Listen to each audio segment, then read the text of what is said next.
আমাদের খুব প্রত্যাশা ছিল বাংলাদেশ আজকে ম্যাচটা জিতবে, বাট বাইরের থেকে যে প্লেয়ারগুলো আসছে সেই প্লেয়ারগুলোর উপর আমাদের খুবই আশা ছিল তারা গোল করবে, আমরা জিতবো, পুরো বাংলাদেশ আনন্দিত হবে। তা খুব হতাশ, আসলে আমরা খুবই হতাশ।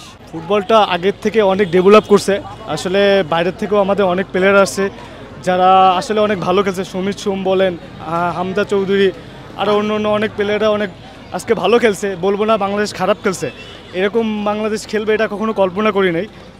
বাট সামনে আরও ভালো খেলবে ইনশাল্লাহ, আমরা দোয়া করি সামনে যেন বাংলাদেশের জন্য শুভকামনা রইল।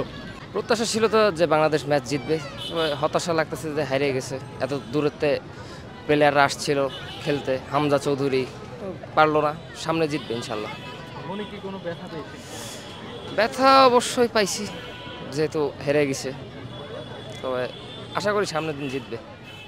এরকম হবে কল্পনা করি নাই, ফার্স্টে ভাবছিলাম তো আমরা জিতে যাব, বাট আজকে এরকম আর দুঃখজনক, খুবই কষ্ট পাইছি।